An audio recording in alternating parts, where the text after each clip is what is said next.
ఆపలేరు. Nobody can stop this flow. Hallelujah, హల్లెలూయా.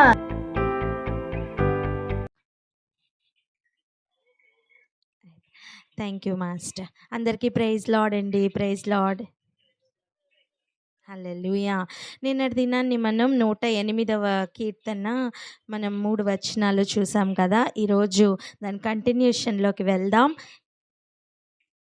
108వ కీర్తన 2వ వచనం 3వ వచనం కలిపి చదువుదాం. స్వరమండలమా సితారా,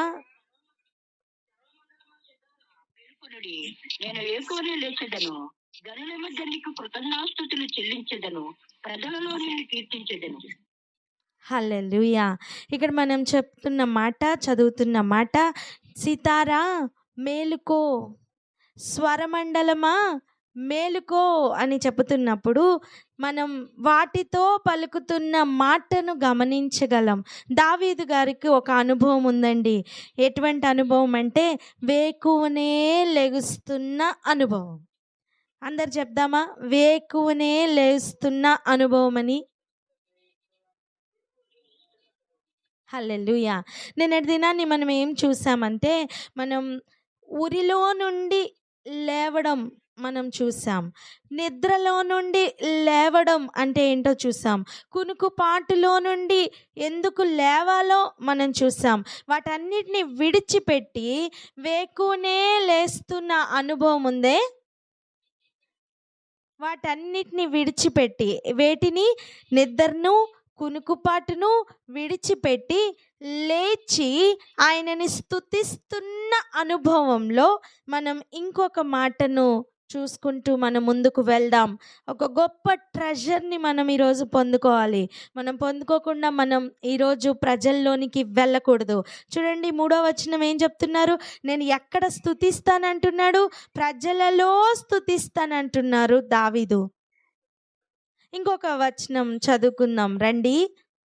49వ కీర్తన మొదటి 3 వచనాలు. 49 మొదటి 3 వచనాలు.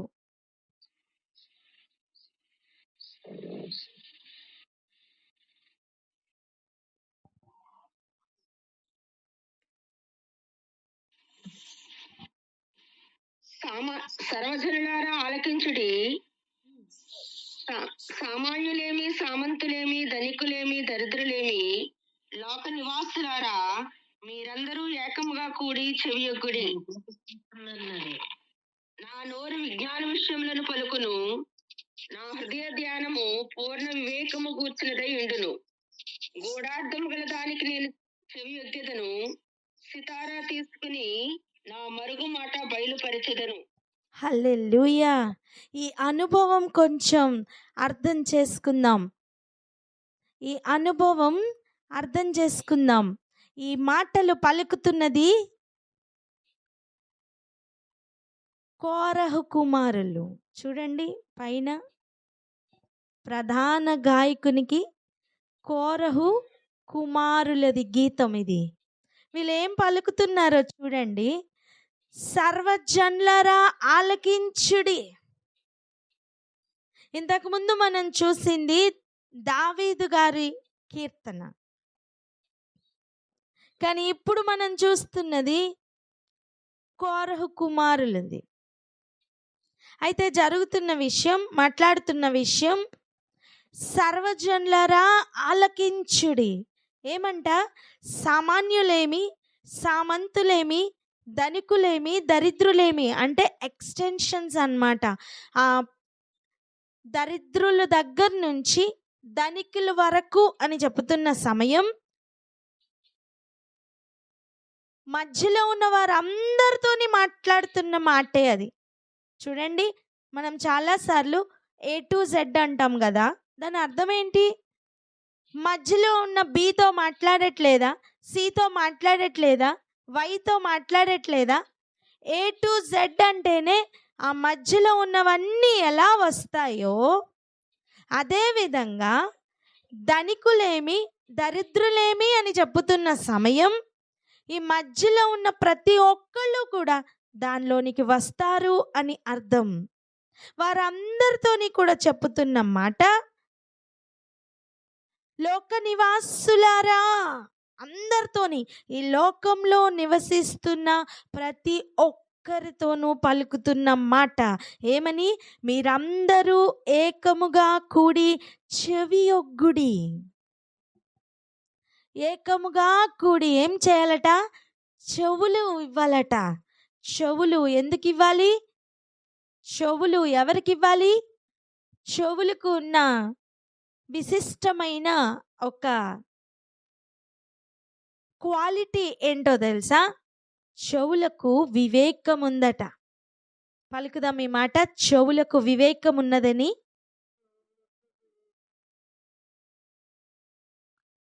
చెవులకు వివేకం ఉంది అని చెప్పండి.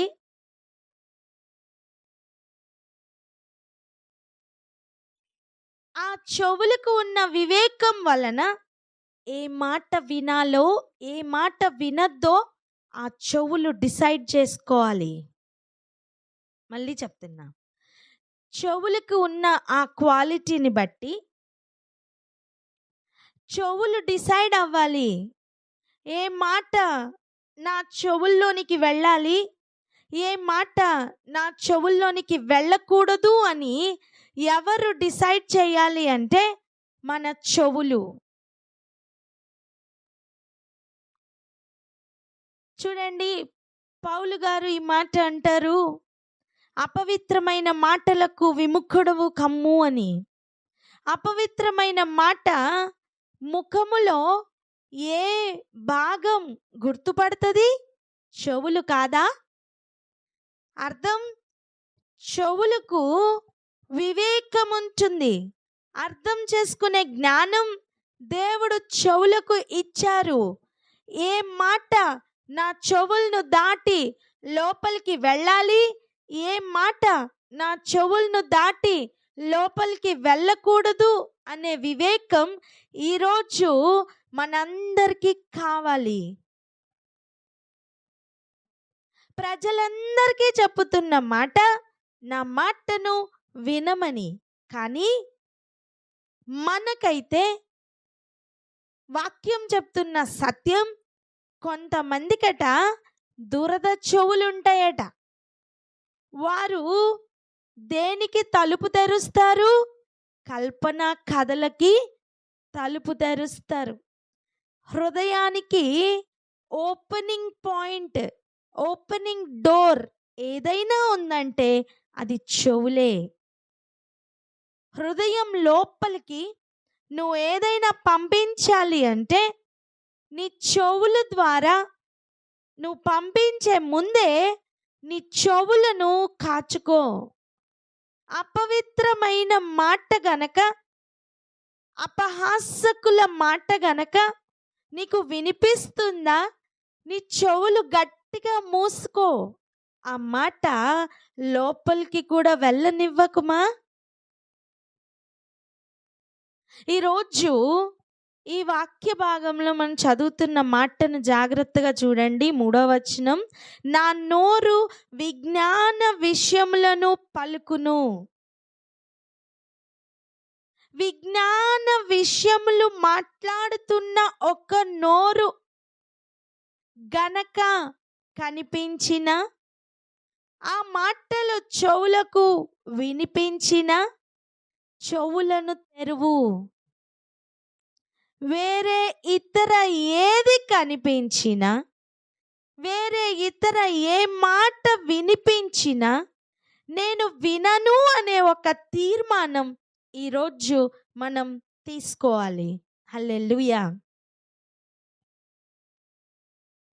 ఇక గమనించండి, నా హృదయ ధ్యానం పూర్ణ వివేకమును గూర్చినదై ఉండును. నేను వింటున్న మాటలు నా హృదయంలో ధ్యానిస్తాను. ఇదొక తీర్మానమే. నేను ఏది విన్నానో విని మరిచిపోను, దానిని ధ్యానిస్తాను. ఏం జరుగుతుంది ధ్యానిస్తే? గ్రహించండి, ఒక విత్తనం ఒక బల్ల మీద ఉందనుకోండి, అది మొక్క అవుతుందా? అవ్వదు. భూమి లోపల నాటి అనుకూలమైన కండిషన్స్ గనక దానికి వస్తే అర్థం, చక్కగా నీరు పెట్టి ఆ భూమిని అంతటిని కూడా దున్నిన అనుభవంలో గనక ఉంటే, ఇక ఆ విత్తనం లోపల దాగి ఉన్న కనపడని మొక్క బయటికి వస్తుంది, ఆకులు బయటికి వస్తాయి, ఫలం కూడా బయటికి వస్తుంది. విత్తిన రూపం ఫలం రూపంలో బయటికి వచ్చేంత వరకు ఆ మొక్క నిద్రపోదు. హల్లెలూయా. అది ఎంత సత్యమో, నువ్వు వింటున్న మాటలు ఫల రూపములో నీ జీవితంలో నుంచి బయటికి రావాలి అంటే నీ భూమి ఎక్కడ ఉందో తెలుసా? అది నీ హృదయమే. ఈ హృదయం లోపలికి ఈ వాక్కు, ఈ మాట చొచ్చుకొని వెళ్ళాలి. దున్నబడిన భూమి లోపల పెట్టబడిన విత్తనం వలె రాజ్యమును గురించిన వాక్యం లోపలికి వెళ్ళినప్పుడు ఆ వాక్యము వెనక, ఆ వాక్యము లోపల దాచబడిన ప్రతి మొక్క, ఆకులు, పువ్వు సమస్తం బయటికి వస్తుంది. అది ఎటువంటి అనుభవంలోకి వెళ్తుందో తెలుసా?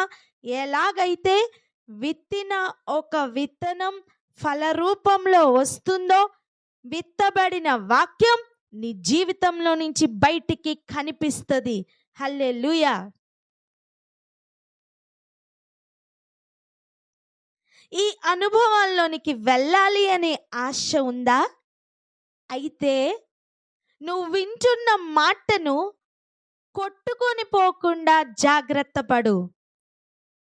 ఒక ప్రవాహం వలె అనేకమైన ఆలోచనలు వచ్చి నువ్వు వింటున్న వాక్యం కొట్టుకుని పోవునట్లుగా ఈ జీవన సంబంధమైన అనేక ఆలోచనలు ప్రయత్నపడుతూ ఉంటాయి. వాటన్నిటినీ ఫెయిల్యూర్ అని చూపించి నువ్వు నిలబడతావా? అయితే నువ్వు విత్తిన లేదా నీలో విత్తబడిన వాక్కు నీ హృదయమునకు చేరని దానిని శ్రేష్టమైన హృదయ ధ్యానములోనికి తీసుకుని వెళ్ళు. నువ్వు వింటున్న వాక్యం ఆలోచించు. ఇదిగో ఈ అనుభవం లేదా, వారు వీరు అనవసరమైన మాటలు చెప్పినప్పుడు అప్పుడు విడిచిపెట్టినా, ఇంటికి వెళ్ళిన తర్వాత ఒంటరిగా ఉన్న సమయం వాటినే ఆలోచిస్తూ కృంగిపోయిన అనుభవాలు లేవా? ఎవరైనా తిట్టినప్పుడు ఈనాటికి కూడా మర్చిపోకుండా వాటినే ధ్యానిస్తూ, వారిని చూసినప్పుడల్లా అదే గుర్తుకొస్తూ నీ సమాధానాన్ని కోల్పోయిన అనుభవాలు లేవా? వాటన్నిటికీ భిన్నంగా ఆ అలవాటును మార్చుకుంటూ ఈరోజు చెవులను తెరిచి వాక్యమును లోపలికి వెళ్ళని హృదయమును తెరువు. విత్తనం నాటబడనివ్వు. దాన్ని ఫలం కట్టి, నీరు కట్టి, ఫలం వచ్చేంత వరకు దేవుని చేతులకి అప్పగించు. నీ హృదయ ధ్యానము యొక్క పద్ధతి పూర్తి మార్పు పొందుతుంది. ఇంతవరకు ఎంత వాక్యము వినినను అది ఫలములోకి రాని అనుభవంలో ఉన్నావా? ఈ రోజు నుంచి ఫలించే అనుభవంలోనికి వెళ్ళడం తథ్యం. ఫలిస్తున్న ఒక నేలను చూసి దేవుడు ఇస్తున్న రేటింగ్ చూసారా? 30, 60, 100 అంటే ఫలిస్తున్న దానికి కూడా 30 ఆగిపోతున్న అనుభవం ఉంది అంటే ఫలించే ప్రాసెస్లో కూడా ఆటంకాలు ఉన్నాయనే కదా అర్థం. వింటున్న వాక్యం కొట్టుకొని పోకుండా ఉండునట్లుగా ఈరోజు ఆ వాక్కు లోపలికి చొచ్చుకొని వెళ్ళును గాక. ఆమేన్. ఇక చూడండి, పూర్ణ వివేకమును గూర్చినదై ఉండును. నా హృదయ ధ్యానం దేని గురించి ఉంటుంది? పూర్ణ వివేకం. వివేకము అంటే గ్రహింపు. పలుకుదామా ఈ మాట? వివేకము అంటే గ్రహింపు అని. చాలాసార్లు గ్రహించని వాక్కును, గ్రహించని మాటను దుష్టుడు ఎత్తుకుపోతాడు. ఈరోజు బంగారం సంపాదించుకోవడం పెద్ద విషయం కాదు, కానీ దాన్ని కాపాడుకోవడమే పెద్ద విషయం కదా. అదేవిధంగా వాక్కును సంపాదించుకోవడం గొప్ప విషయం కాదేమో, కానీ విన్న వాక్యమును భద్రపరుచుకొని దానిని వివేక హృదయముతో ధ్యానించుట చాలా చాలా అవసరమైన విషయం. అటువంటి సమయం చెప్పుతున్న మాట 4వ వచనం, గూఢార్థము గల దానికి నేను చెవియొగ్గెదను. అర్థం, నా చెవులకు ఒక డోర్ ఉంది. ఆ డోర్ని నేను అన్ని మాటలకి ఓపెన్ చెయ్యను. ఆ రోజు కోరహు కుమారులు తీసుకుంటున్న తీర్మానం ఈరోజు నువ్వు తీసుకుంటావా? నీ చెవులు ఒక డోర్ ఉందనుకోమ్మా, ఆ డోర్ని ప్రతి మాటకు తెరవకు. అన్ని మాటల్ని లోపలికి వెళ్ళనివ్వకు. ఏది గూఢార్థము గలదానిగా, ఏది జ్ఞాన వివేకములు కలిగించే మాటో దానికి మాత్రమే చెవులు తెరువు.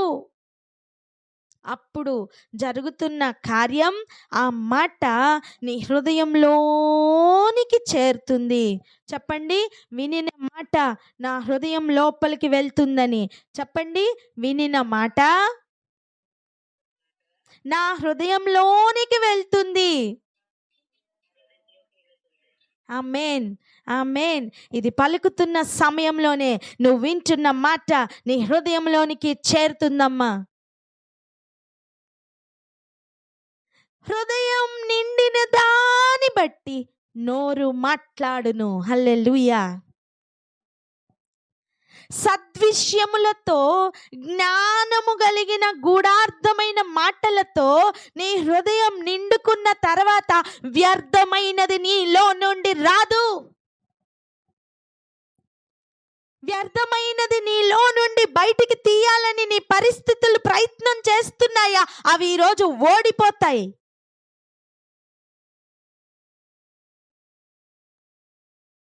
వ్యర్థమైన పలుకులు నీ నోట్లో నుంచి రప్పించాలని నీ శత్రువులు నీ చుట్టూ ప్రయత్న పడుతున్నారా? వాళ్ళు ఓడిపోతారు. ఒక్క దూషణ మాట కొరకు అపవాది యోబు చుట్టూ తిరగలేదా? దొరికిందా?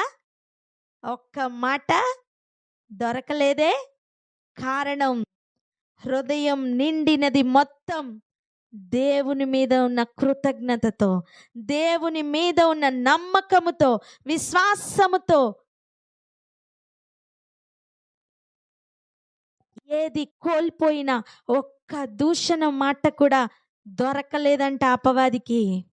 ఇస్తున్న సాక్ష్యం ఎంత గొప్పది! ముందు పెట్టబడిన జీవితం ఎంత గొప్పది! దృష్టాంతమే కదా, ఉదాహరణే కదా. అంటే జీవించుట సాధ్యమే కదా. ఎవరెవరినో ఓడిపోయిన వారిని ఎదురుగుండా పెట్టుకోవడం ఎందుకు? గెలిచిన వారిని, జయించిన వారిని ముందు పెట్టుకోవచ్చు కదా. సాధ్యమే. నోరు అదుపులో పెట్టుకొనుట సాధ్యమే. వింటున్న ఒక్కొక్క మాట ఫలింపులోనికి రావాలా? నీ హృదయ ధ్యానం గూఢార్థమైన విషయములతో నిండుకోవాలి. అనవసరమైన విషయాలను ఆలోచించిన కాలం ఇక చాలు. అనవసరమైన విషయములను బట్టి ఒకరితో ఒకరు మాట్లాడిన కాలం ఇక చాలు. ఇదిగో సమయము లేదు. జ్ఞానము కలిగిన ఉపదేశపు మాటలు ఒకరి చెవులో నుండి ఒకరి హృదయంలోనికి, ఒకరి హృదయంలో నుండి ఒకరి నోటిలోనికి, మరలా ఆ నోట నుండి ఇంకొకరి చెవులోనికి, ఆ చెవులలో నుండి వారి హృదయంలోనికి, వారి హృదయంలో నుంచి మరలా ఇంకొక నోటి ద్వారా ఇంకొక చెవిలోనికి వ్యాపించి వ్యాపించి వ్యాపించి వాక్యము ఆకాశము కంటే ఎక్కువగా ఉన్న ఆ వాక్యము విస్తరించునుగాక.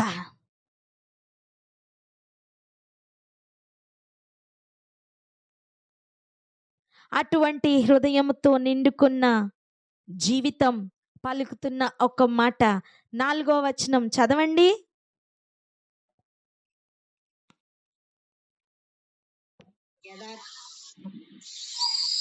4వ వచనం దయచేసి చదవండి.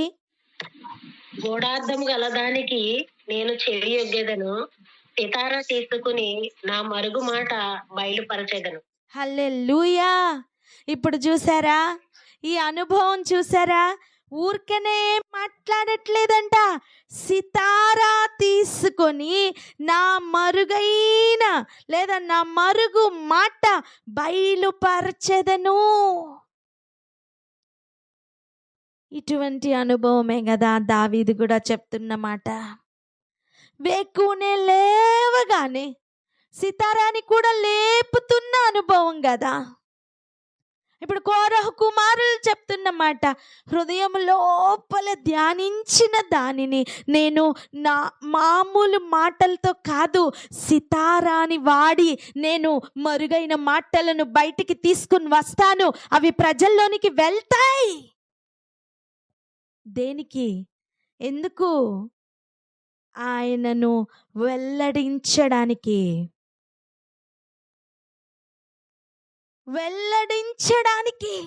అంతేనా?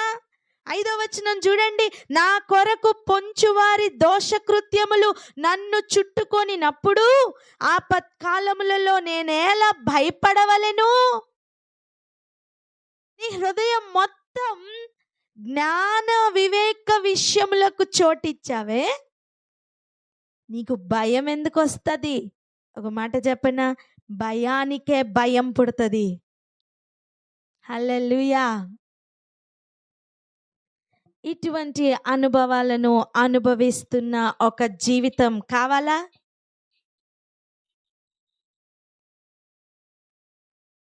అలాగైతే ఆయన హృదయంలో నుండి భూమి మీదకి పంపించిన ఆయన వాక్కు హృదయంలోనికి చేరి అది క్రియ చెయ్యాలని ఈరోజు ఆశపడదామా? అలాగానైతే నువ్వు వెల్లడిస్తున్న మాటను బట్టి ఏం జరుగుతుంది? నువ్వు వెల్లడిస్తున్న మాటను బట్టి ఎట్టి శక్తి ప్రవహిస్తుంది. ఆ మాటలో ఉన్న శక్తి వ్యాపిస్తుంది. ఫలింపు లేని కుటుంబాలలో ఫలింపును చూస్తాం. ఫలింపు లేని జీవితాలలో ఫలింపును చూస్తాం.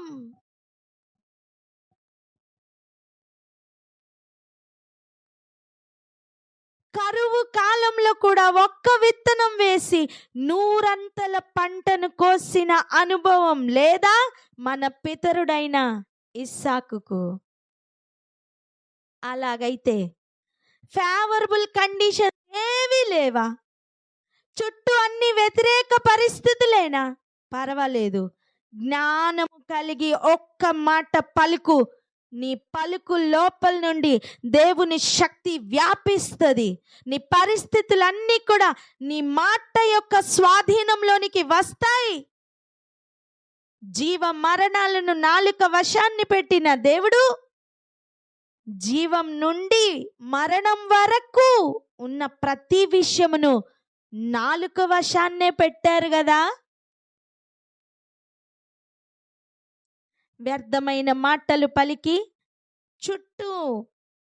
నీ చుట్టూ వ్యర్థాన్ని నింపుకున్న కాలం చాలు. జ్ఞానాభ్యాసము చేత, సత్యపు అనుభవము చేత నీ చుట్టూ ఉన్న అనుభవాలన్నీ మార్పు పొందాలా? అయితే నువ్వు హృదయ ధ్యానమును బట్టి జ్ఞానము కలిగి వివేకముతో ఒక్క మాట పలికితే చాలు. దానికి గనక వేకునే లేస్తున్న అనుభవం, దానికి గనక ఆ అనుభవంతో సితారా వంటి వాయిద్యములు గనక తోడు అవుతే అక్కడ జరుగుతున్న కార్యములు ఎలా ఉండబోతున్నాయో తెలుసా? అవి నెక్స్ట్ విందాం, మరి ఒక దినాన్ని విందాం.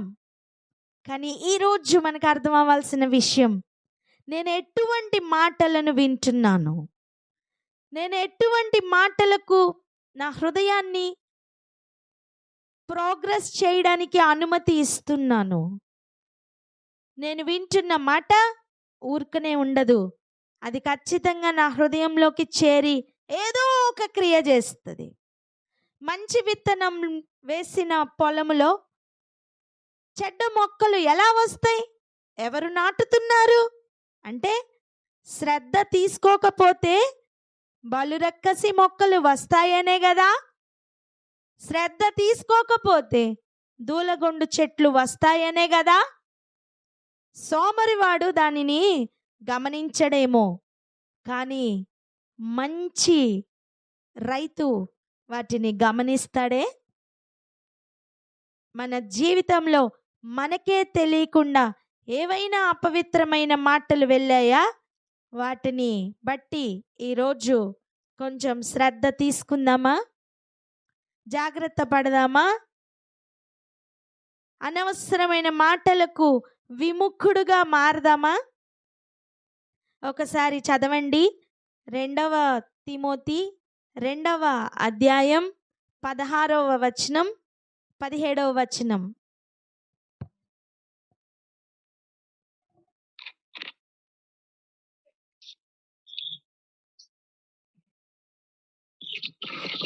తిమోతి 2వ అధ్యాయం 16, 17.